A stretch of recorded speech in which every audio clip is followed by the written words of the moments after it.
क्या आपने कभी गौर किया है कि जब भी हम यौगिक ग्रंथों, ओजस की प्राप्ति या ब्रह्मचर्य की बात करते हैं, तो हमारे मन में अक्सर एक पुरुष योगी की छवि ही क्यों उभरती है? क्या आपने कभी यह प्रश्न किया है कि हठयोग प्रदीपिका से लेकर शिव संहिता जैसे महान ग्रंथों में वर्णित ऊर्जा के ऊर्ध्व गमन का विज्ञान, क्या वह केवल पुरुषों के लिए ही सीमित है? अक्सर जब हम ब्रह्मचर्य और ओज की चर्चा सुनते हैं, तो उसे सीमेन रिटेंशन या बिंदु रक्षा के संकुचित दायरे में बांध दिया जाता है। यह एक बहुत बड़ा भ्रम और अधूरा सच है। क्या एक स्त्री जो स्वयं सृजन की साक्षात शक्ति है, उसकी ऊर्जा का कभी ऊर्ध्वगमन नहीं होता?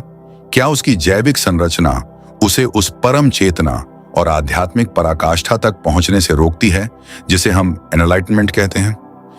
सत्य तो यह है कि हमारे प्राचीन तंत्र और योग विज्ञान ने कभी भी चेतना को लिंग के आधार पर नहीं बांटा, लेकिन आधुनिक व्याख्याओं में हमने एक बहुत बड़ा अध्याय खो दिया है, और वह है महिला शरीर विज्ञान और ऊर्जा का रूपांतरण। आज के इस विशेष विश्लेषण में हम उस गहराई में उतरेंगे जहां विज्ञान और आध्यात्म का मिलन होता है। सबसे पहले हमें एक मूल सत्य को स्वीकार करना होगा। आत्मा और चैतन्य का कोई लिंग नहीं होता, वह जेंडर न्यूट्रल है। लेकिन जिस वाहन में वह चेतना निवास करती है, यह भौतिक शरीर, उसकी कार्य प्रणाली अलग है। पुरुष और स्त्री की फिजियोलॉजी अलग अलग फ्रीक्वेंसी पर काम करती है। जहां पुरुषों का शरीर सोलर एनर्जी यानी सूर्य प्रधानता की ओर झुकता है, वहीं स्त्री शरीर लूनर एनर्जी और सोम रस का स्वाभाविक संरक्षक है। इसलिए एनर्जी ट्रांसम्यूलेशन यानी ऊर्जा के रूपांतरण की प्रक्रिया महिलाओं के शरीर में एक बिल्कुल अलग मार्ग का अनुसरण करती है। यह मार्ग उनकी एंडोक्राइन लैंडस्केप यानी अंतःस्रावी ग्रंथियों, उनके मासिक चक्रों और उनकी अद्वितीय हार्मोनल केमिस्ट्री से होकर गुजरता है। यह कोई कमजोरी नहीं, बल्कि एक आध्यात्मिक वरदान है जिसे सही ढंग से समझने की आवश्यकता है। इस वीडियो का हमारा उद्देश्य बहुत स्पष्ट और गहरा है। हम केवल दर्शन की बातें नहीं करेंगे, बल्कि उस बायोलॉजिकल प्रिसिजन को समझेंगे जिसके माध्यम से एक महिला अपनी रोक्रिएटिव एनर्जी, जिसे हम राजस कहते हैं, उसे परिष्कृत करके ओज में बदल सकती है। हम हठयोग के उन अत्यंत गुप्त और रहस्यमयी अभ्यासों की चर्चा करेंगे जिन्हें सहजोली और वज्रोली के महिला संस्करण के रूप में जाना जाता है। हम जानेंगे कि कैसे विशिष्ट आंतरिक संकुचन, इंटरनल लॉक्स और एक विशेष लयबद्ध श्वास प्रक्रिया के माध्यम से एक स्त्री अपनी ऊर्जा को नीचे के केंद्रों से उठाकर अपने मस्तिष्क और आज्ञा चक्र की ओर प्रवाहित कर सकती है। यह केवल शारीरिक स्वास्थ्य की बात नहीं है, यह कॉग्निटिव मास्टरी और उस तीक्ष्ण जागरूकता की प्राप्ति है जो आपको आपकी जैविक सीमाओं से परे ले जाती है। तैयार हो जाइए, क्योंकि हम सनातन धर्म के उस गूढ़ विज्ञान को डिकोड करने जा रहे हैं जो सदियों से केवल कुछ ही साधिकाओं और योगियों तक सीमित था। हम जानेंगे कि कैसे शक्ति जब शिव की ओर बढ़ती है तो वह शरीर के भीतर किस तरह के शारीरिक और सूक्ष्म बदलाव लाती है। चलिए इस गहन अन्वेषण की शुरुआत करते हैं और समझते हैं the alchemy of female energy transmutation. अब जब हमने इस यात्रा की भूमिका समझ ली है, तो आइए इस विज्ञान की नींव को समझते हैं। यौगिक दर्शन में दो शब्द सबसे महत्वपूर्ण हैं, प्राण और ओजस। प्राण वह रॉ एनर्जी है, वह कच्चा ईंधन है जो आपके अस्तित्व के हर कण में दौड़ रहा है। यह वह बिजली है जो आपके फेफड़ों को चलाती है और आपके विचारों को जन्म देती है। लेकिन प्राण जब तक कच्चा है, वह केवल आपको जीवित रखता है। असली खेल तब शुरू होता है जब हम इस रॉ एनर्जी को रिफाइन यानी परिष्कृत करना शुरू करते हैं। तंत्र और आयुर्वेद के अनुसार जैसे दूध को मथने से घी निकलता है, ठीक वैसे ही प्राण को जब विशिष्ट यौगिक क्रियाओं के माध्यम से मथा जाता है तो वह ओजस में परिवर्तित हो जाता है। ओजस वह स्पिरिचुअल ग्लो है, वह ओज है जो आपके व्यक्तित्व में एक चुंबकीय आकर्षण, मानसिक स्पष्टता और अजेय जीवन शक्ति पैदा करता है। और यहीं पर स्त्री शरीर की अद्वितीय संरचना एक बायोलॉजिकल एडवांटेज के रूप में सामने आती है। तंत्र शास्त्र बहुत स्पष्ट रूप से कहता है कि स्त्री शरीर में शक्ति का वास अधिक सहज और स्वाभाविक है। अगर हम सूक्ष्म शरीर की दृष्टि से देखें तो महिलाओं का शरीर लूनर एनर्जी यानी चंद्र ऊर्जा को ग्रहण करने के लिए एक नेचुरल वेसल या पात्र की तरह बना है। चंद्र ऊर्जा का अर्थ है सोम या अमृत। यौगिक ग्रंथों में अमृत उस दिव्य रस को कहा जाता है जो हमारे सहस्त्रार चक्र से टपकता है। जहां पुरुष साधकों को इस अमृत को रोकने और ऊपर खींचने के लिए वर्षों कठोर अभ्यास करना पड़ता है, वहीं स्त्री शरीर की अपनी एक आंतरिक लय होती है जो उसे इस ब्रह्मांडीय ऊर्जा के साथ सीधे जोड़ती है। अब इस आध्यात्मिक सत्य को विज्ञान की कसौटी पर परखते हैं। हमारे मस्तिष्क के केंद्र में दो सूक्ष्म ग्रंथियां हैं, पीनियल और पिट्यूटरी ग्लैंड्स। योग विज्ञान इन्हें आज्ञा चक्र का भौतिक प्रतिनिधि मानता है। ये ग्रंथियां हमारे शरीर के पूरे हार्मोनल सिस्टम की मास्टर हैं। यहां समझने वाली बात यह है कि एक स्त्री का पूरा अस्तित्व एक चक्र में चलता है, जिसे हम मासिक धर्म चक्र या मेस्ट्रुअल साइकिल कहते हैं। वह केवल एक शारीरिक प्रक्रिया नहीं है, बल्कि वह एक एनर्जी साइकिल है। हर महीने एक स्त्री का शरीर सृजन की उच्चतम संभावना के लिए तैयार होता है। इस दौरान होने वाले हार्मोनल उतार चढ़ाव दरअसल ऊर्जा की लहरें हैं। जब एस्ट्रोजन और प्रोजेस्टेरोन जैसे हार्मोन्स का स्तर बदलता है, तो वह सीधे आपकी वाइटल एनर्जी को प्रभावित करता है। यदि एक साधिका इन तरंगों को समझ ले, तो वह उस समय को व्यर्थ गंवाने के बजाय उसे ट्रांसम्यूटेशन यानी ऊर्जा रूपांतरण के लिए इस्तेमाल कर सकती है। यह समझना अनिवार्य है कि पीनियल ग्लैंड का संबंध उस इंटरनल लाइट से है जो आपको ध्यान की गहराइयों में ले जाती है। जब हम अपनी सृजनात्मक ऊर्जा को नीचे के चक्रों में केवल शारीरिक स्तर पर खर्च नहीं करते, तो यही ऊर्जा रक्त और हार्मोन्स के माध्यम से परिष्कृत होकर ओजस बनती है और ऊपर की ओर उठकर इन मास्टर ग्लैंड्स को सक्रिय करती है। ये एक ऐसी एंडोक्राइन एल्केमी है जहां आपका शरीर स्वयं एक प्रयोगशाला बन जाता है। एक स्त्री के लिए उसकी फिजियोलॉजी कोई बाधा नहीं, बल्कि एक सीढ़ी है। वह सोमा की संरक्षक है। जब वह अपनी प्राकृतिक लय को पहचान कर यौगिक अभ्यास करती है, तो वह केवल एक शरीर नहीं रह जाती, वह लिविंग एल्केमी बन जाती है। आगे हम जानेंगे कि कैसे हठ योग के वे गुप्त अभ्यास इस ऊर्जा को वास्तव में रूपांतरित करने का काम करते हैं। अब यहाँ एक बहुत बड़ा सवाल उठता है। आप में से कई लोग जो इस चैनल से जुड़े हैं, वे वज्रोली और सहजोली के अभ्यास के बारे में पहले से जानते होंगे। लेकिन क्या आपने कभी यह सोचा है कि एक स्त्री के शरीर के भीतर जब वह यह मुद्रा लगाती है, तो पर्दे के पीछे असल में क्या घटित होता है? क्यों इसे केवल एक एक्सरसाइज समझना सबसे बड़ी भूल है? हठयोग प्रदीपिका के 3 अध्याय में जिस सहजोली की बात की गई है, वह केवल मांसपेशियों का संकुचन नहीं है, वह एक इंटरनल एल्केमिकल ट्रिगर है। आज हम उस गुप्त प्रक्रिया की बात करेंगे जिसे अक्सर ग्रंथों में प्रतीकों के पीछे छिपा दिया जाता है। स्त्रियों में जिसे हम रजस कहते हैं, वह केवल एक शारीरिक तरल नहीं है, वह क्रिएटिव पोटेंशियल का सघनतम रूप है। तंत्र शास्त्र के अनुसार यह रजस शक्ति का साक्षात प्रतीक है। जब एक साधिका सहजोली का अभ्यास करती है, तो वह केवल अपनी मांसपेशियों को सक्रिय नहीं कर रही होती, बल्कि वह अपने शरीर के भीतर एक प्रेशर डिफरेंशियल पैदा करती है। यहां समझने वाली सबसे गहरी बात यह है, जैसे पुरुष बिंदु का संरक्षण करते हैं, वैसे ही एक स्त्री के लिए उसकी ऊर्जा का केंद्र उसका वाम्ब स्पेस और ओवेरीज है।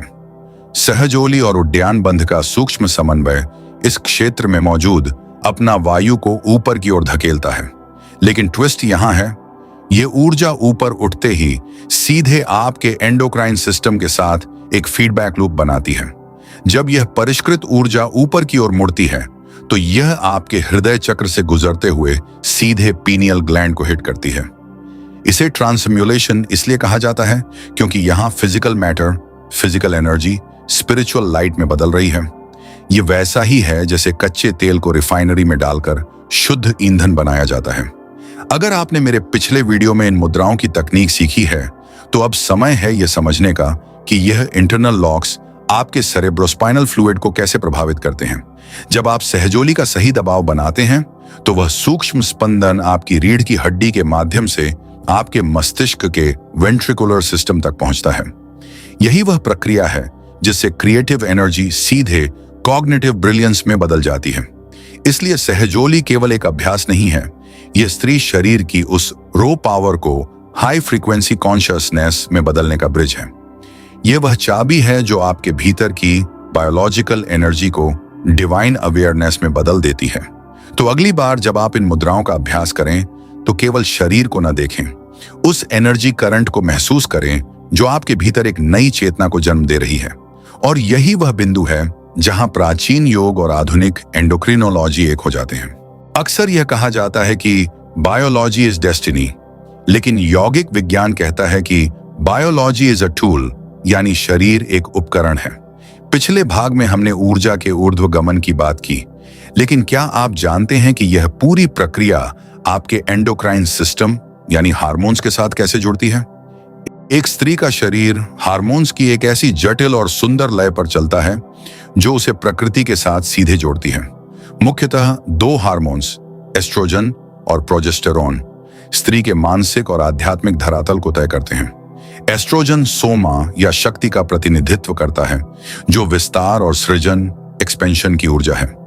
वहीं प्रोजेस्टेरोन ठहराव और स्थिरता का प्रतीक है। यौगिक दृष्टि से देखें तो मासिक चक्र के दौरान होने वाले ये उतार चढ़ाव केवल शारीरिक बदलाव नहीं है, बल्कि ये एनर्जी विंडोज हैं। जब आप सहजोली और प्राणायाम के माध्यम से अपनी ऊर्जा को ट्रांसम्यूट करती हैं, तो आप इन हार्मोन्स को केवल प्रजनन तक सीमित नहीं रखती, बल्कि उन्हें स्पिरिचुअल मॉड्यूलेटर्स में बदल देती हैं। यहाँ एक बहुत गहरा रहस्य आता है, जिसे हम एल्केमी ऑफ द हार्ट कह सकते हैं। एक स्त्री के शरीर में अनाहता चक्र यानी हृदय केंद्र प्राकृतिक रूप से बहुत सक्रिय और संवेदनशील होता है। जब ऊर्जा नीचे के केंद्रों से ऊपर उठती है और हृदय तक पहुंचती है, तो यहाँ एक विशेष सिंथेसिस होता है। वैज्ञानिक भाषा में कहें तो यहाँ ऑक्सीटोसिन जैसे हार्मोन्स का स्राव बढ़ता है, लेकिन यौगिक भाषा में यह ओजस का तेजस में रूपांतरण है। तेजस वह मानसिक चमक, मेंटल ब्रिलियंस है जो आपकी बुद्धि को तीक्ष्ण और आपकी दृष्टि को स्पष्ट बनाती है। लेकिन यह ऊर्जा मस्तिष्क तक पहुंचती कैसे है? यहां आधुनिक विज्ञान की सबसे महत्वपूर्ण कड़ी आती है, द वैगस नर्व। यह आपके शरीर की सबसे लंबी और महत्वपूर्ण तंत्रिका है, जो आपके मस्तिष्क को आपके गर्भाशय और पेल्विक क्षेत्र से सीधे जोड़ती है। इसे योग विज्ञान में सूक्ष्म रूप से सरस्वती नाड़ी के प्रभाव क्षेत्र से जोड़ा जा सकता है।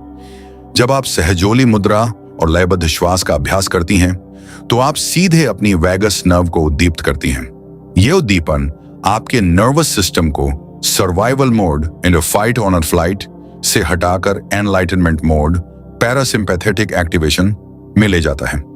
यही वह स्थिति है जहां आपकी पीनियल और पिट्यूटरी ग्रंथियां, जिन्हें हम मास्टर ग्लैंड्स कहते हैं, अपने उच्चतम स्तर पर काम करना शुरू करती हैं। इसे ऐसे समझिए, आपका शरीर एक केमिकल लेबोरेटरी है।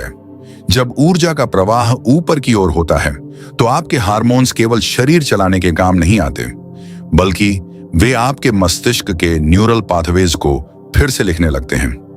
यह प्रक्रिया आपके कॉग्निटिव मास्टरी यानी मानसिक प्रभुत्व को बढ़ाती है। अक्सर जिसे लोग मूड स्विंग्स या इमोशनल टर्मोइल कहते हैं, वह असल में ऊर्जा का वह रूप है जिसे सही दिशा नहीं मिली। योग के माध्यम से हम उस कच्ची भावनात्मक शक्ति को इंटेलेक्चुअल एंड स्पिरिचुअल पावर में बदल देते हैं। एक स्त्री के लिए उसकी फिजियोलॉजी एक बाधा नहीं, बल्कि एक टर्बोचार्जर की तरह है, जो अगर सही ढंग से संचालित की जाए तो उसे चेतना के उस स्तर पर ले जा सकती है जहां लिंग की कोई सीमा नहीं रहती। यह हार्मोनल सिंथेसिस ही वह पुल है जो बायोलॉजी को डिवाइनिटी से जोड़ता है। अगले भाग में हम बात करेंगे कि इस ऊर्जा को व्यवहारिक रूप से कैसे साधा जाए। अभी तक हमने जो कुछ भी समझा वह सिद्धांत था, लेकिन सनातन धर्म और योग का असली महत्व अनुभव में है। प्रश्न उठता है कि एक आधुनिक स्त्री इन गूढ़ प्रक्रियाओं को अपने दैनिक जीवन और अपनी प्राकृतिक लय के साथ कैसे तालमेल बिठा सकती है। इसके लिए हमें रिदमिक ब्रेथवर्क और बायोलॉजिकल साइकिल्स के विज्ञान को समझना होगा। सबसे पहले बात करते हैं मासिक चक्र और अभ्यास की। सनातन परंपरा में मासिक धर्म को अपान वायु का शुद्धिकरण माना जाता है। इस दौरान ऊर्जा का प्रवाह स्वाभाविक रूप से नीचे की ओर होता है।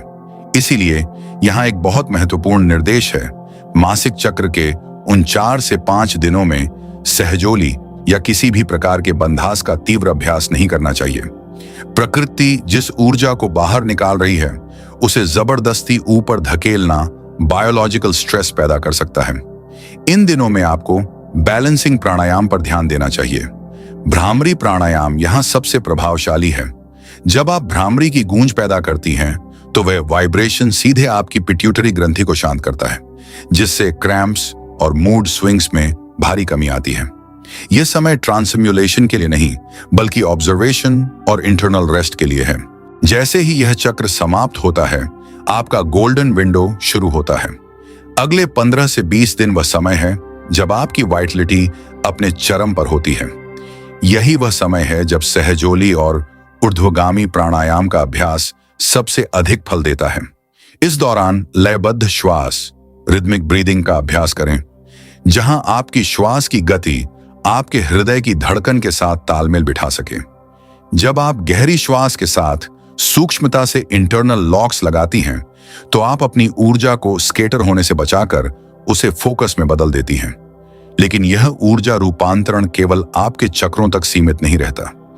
इसका सीधा असर आपकी कॉग्निटिव मास्टरी यानी मानसिक क्षमताओं पर पड़ता है। जब ओजस मस्तिष्क की ओर बढ़ता है, तो वह आपके न्यूरल प्लास्टिसिटी को बढ़ाता है। आपकी एकाग्रता गहरी होती है, आपकी याददाश्त तीक्ष्ण होती है और सबसे महत्वपूर्ण, आपकी इमोशनल इंटेलिजेंस बढ़ती है।